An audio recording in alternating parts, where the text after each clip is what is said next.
जय श्री कृष्ण। माघ मास मातम्य के कल के अध्याय में हमने सुना कि प्रयाग स्नान में माघ मास में कितने देवता, कौन कौन से देवता स्नान करने के लिए आते हैं और माघ स्नान का क्या पुण्य मिलता है। कार्तवीर्य कहने लगा कि हे भगवान, वह राक्षस कौन था और कांचन मालिनी कौन थी, उसने अपना धर्म कैसे दिया और उनका साथ कैसे हुआ। हे ऋषि, अत्रि ऋषि की संतानों के सूर्य, यह कथा सुनाकर मेरा कौतूहल दूर कीजिए। तब दत्तात्रेय जी कहने लगे कि राजन, इस पुरातन विचित्र इतिहास को सुनो। कांचन मालिनी नाम की एक सुंदर अप्सरा थी जो माघ मास में प्रयाग में स्नान करके कैलाश पर जा रही थी। तब उसको मार्ग में जाते हुए हिमालय के कुंज से एक गिर राक्षस ने देखा। उस सोने जैसे तेज वाली, सुंदर कटी वाली, बड़े बड़े नेत्रों वाली, चंद्रमुखी, सुंदर केश और पिन पयोधर वाली सुंदर अप्सरा को देखकर उस राक्षस ने कहा कि हे सुंदरी, कमल नयनी, तुम कौन हो और कहां से आ रही हो? तुम्हारे वस्त्र और वेणी भीगी हुई क्यों है? तुम आकाश मार्ग से कहां जाती हो और किस पुण्य के प्रताप से तुम्हारा शरीर ऐसा तेजस्वी और रूप ऐसा मनोहर है? तुम्हारे गीले वस्त्र से मेरे मस्तक पर गिरे हुए एक बूंद जल से मेरे क्रूर मन को एकदम शांति प्राप्त हो गई। इसका क्या कारण है?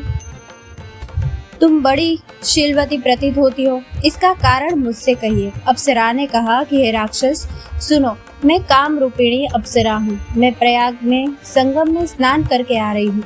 इसी से मेरे वस्त्र भीगे हैं। अब कैलाश पर जा रही हूँ, जहाँ पर श्री शिव निवास करते हैं। त्रिवेणी के जल से मेरी सब क्रूरता दूर हो गई, जिसके पुण्य के प्रभाव से मैं इतनी सुंदर और पार्वती जी की प्रिय सखी हुई। जो आश्चर्य देने वाला उदाहरण मुझसे ब्रह्मा जी ने कहा था, सो सुनो।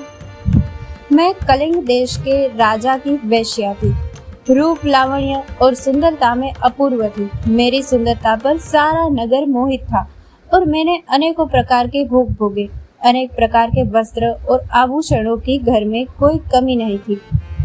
कई कामी पुरुष आपस में स्पर्धा ही से मृत्यु को प्राप्त हो गए। इस तरह उस नगर में बड़ी सुंदरता से यौवन व्यतीत हुआ और मैं वृद्धावस्था को प्राप्त हो गई। तब मेरे मन में विचार उत्पन्न हुआ कि मैंने अपनी सारी आयु पापों में ही व्यतीत कर दी। धर्म का कोई कार्य, दान, तप, यज्ञ आदि नहीं किया। शिव या दुर्गा जी की आराधना नहीं की, न कभी भगवान विष्णु का पूजन किया। इस प्रकार अशांत चित्त से मैंने एक ब्राह्मण की शरण ली, जो वेदों का ज्ञाता और ब्रह्मनिष्ठ था। मैंने उनसे पूछा कि मेरा निस्तार किस प्रकार हो सकता है। महाराज, साधु सज्जन, अच्छे और बुरे सभी पर दया करते हैं, इसलिए मुझ दीन पर भी कृपा करके मुझ कीचड़ में डूबी हुई को पकड़कर उबारिए। क्षीर सागर क्या हंस को ही दूध देता है, बतख को नहीं देता? तब वह ब्राह्मण राजा का पुरोहित इन सब बातों को सुनकर मुझ पर दया करके कहने लगा कि तू ब्रह्मा के क्षेत्र यानी कि प्रयाग में जाकर माघ मास में त्रिवेणी संगम में स्नान कर, परंतु मन में अशुभ क्रिया का विचार नहीं करना।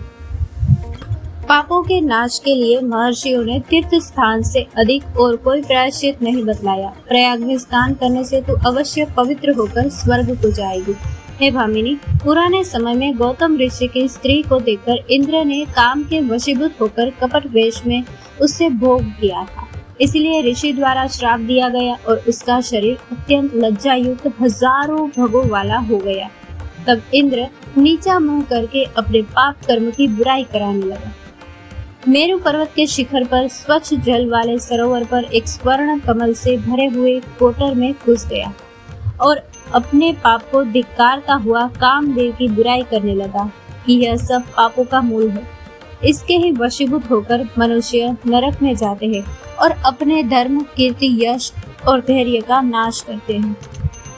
इंद्र ऐसा सोच रहा था, सो इंद्र के बिना सारा देवलोक शोभाहीन हो गया। तब देवता, गंधर्व, किन्नर, लोकपाल, इंद्राणी के सहित बृहस्पति जी से जाकर पूछने लगे कि महाराज, इंद्र के न रहने से स्वर्ग ऐसा शोभाहीन हो गया है जैसे सतपुत्र के बिना श्रेष्ठ कुल। इसलिए स्वर्ग की शोभा के लिए कोई क्रिया सोचिए।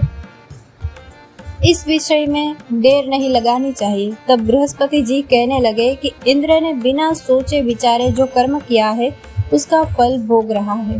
सो वह कहा है, मैं यह सब जानता हूँ। फिर गुरुजी ने सबको साथ लेकर स्वर्ण कमलों से युक्त बड़े सरोवर में इंद्र को देखा, जिसका मुख मलिन और आंखें बंद थी।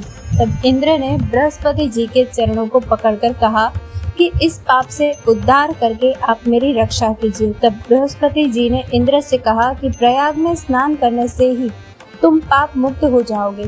तब इंद्र सहित सब ने ही प्रयाग में जाकर संगम में स्नान किया और त्रिवेणी स्नान से इंद्र पाप मुक्त हो गए। तब बृहस्पति जी ने इंद्र को वरदान दिया कि तुम्हारे शरीर में जितने भी भग है सब नेत्र हो जाए।